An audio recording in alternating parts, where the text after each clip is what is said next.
Good afternoon. We are at the D.W. Gordon Tax and Financial property. We're going to be completing a repairability test. We'll be on the back slope, which is west.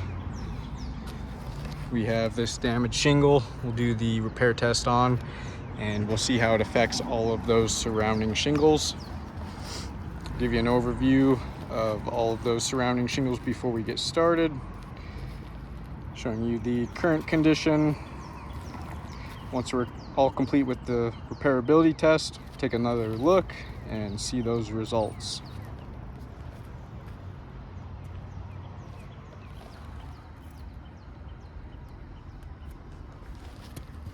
We'll be using a putty knife, flat bar, roof snake, and hammer. Then we have this 45-degree angle tool we'll use to give us a reference point for what 45 degrees looks like. Slide it underneath the damaged shingle, and I'll give you some views of that.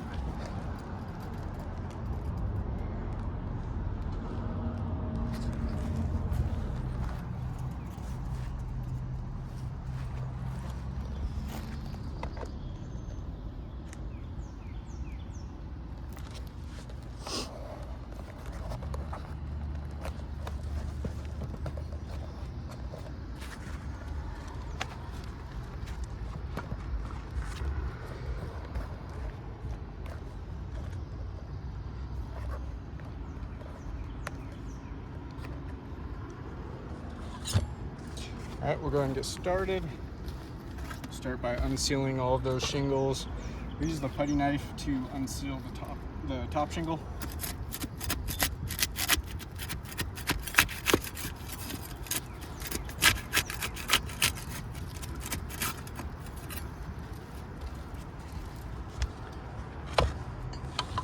And we'll use the flat bar to unseal the rest of the shingles. See if there's any differences with those tools.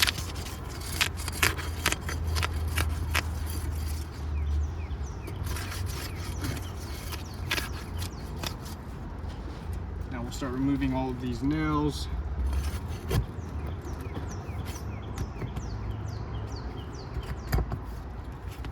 And any of these shingles we have to lift in order to complete the repairability test. We're going to try and keep them at 45 degrees or below.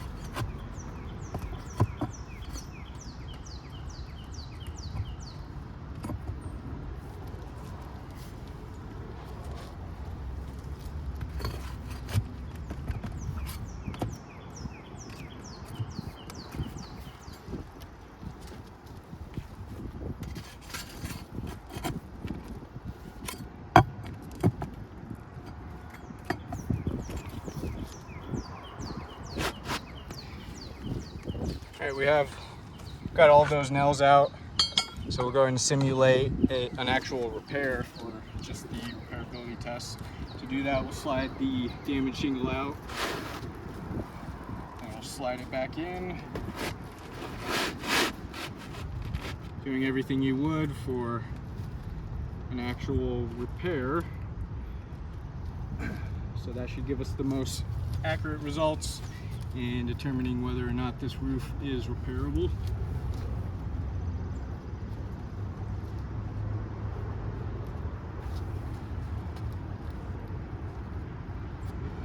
All right, we got that shingle back in place. Start getting some nails in there now, and we'll be using the roof snake for that.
right, we're all complete with the repairability test.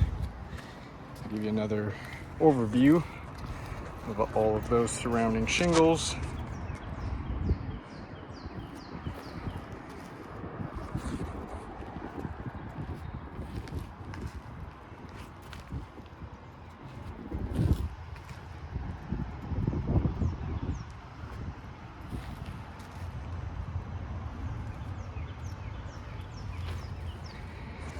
And we'll take a closer look at these tabs right above that damaged shingle.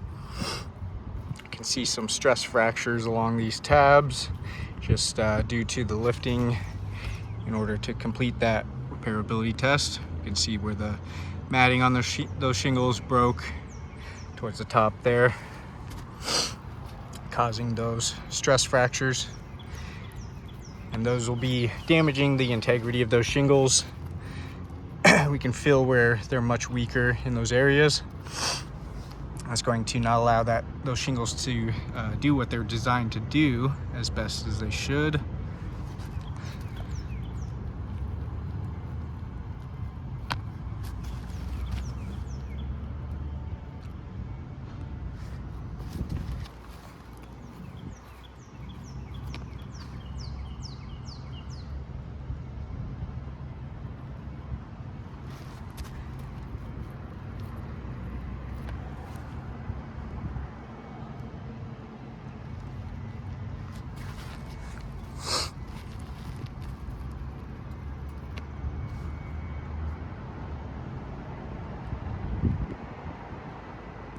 We'll take a look at any mat transfer that was caused by the repairability test. Looks like we can see some mat transfer right there.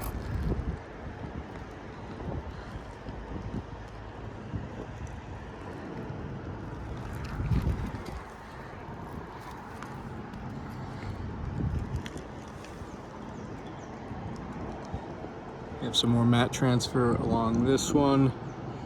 You can see where that left some exposed fiberglass on the edge of that shingle there. So that mat transfer will also be damaging the integrity of those shingles. As we can see, the pieces of matting that were transferred from the bottom of these shingles, making those shingles weaker, and also leaving all of that exposed fiberglass. Along with that mat transfer will also be making it more difficult for those shingles to reseal properly once repairs have been made.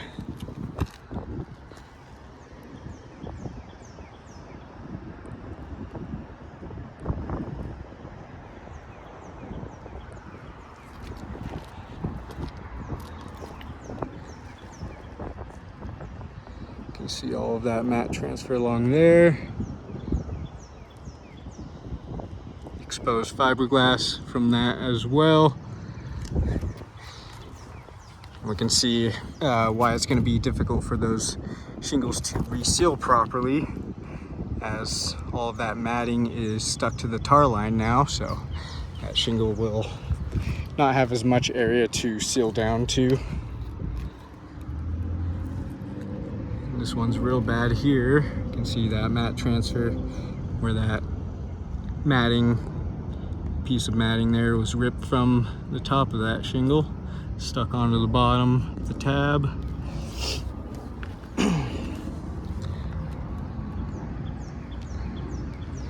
And mat transfer there as well.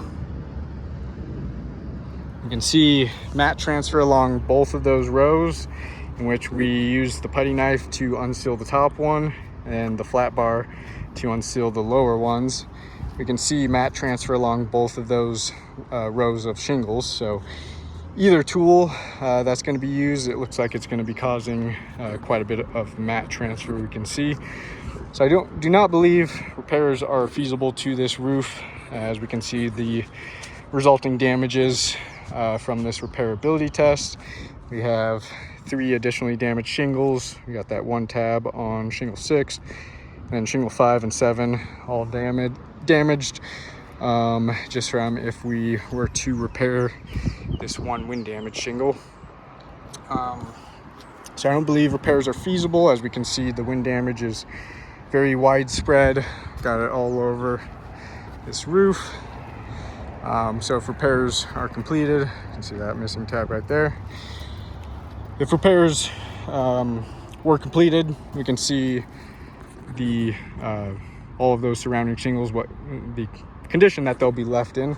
Be left with stress fractures, mat transfer, all damages that are cause for potential water intrusion. So this insured would have potential leak hazards all over their roof, anywhere there are going to be repairs completed.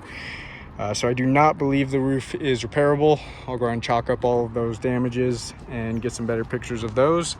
Thank you for your time.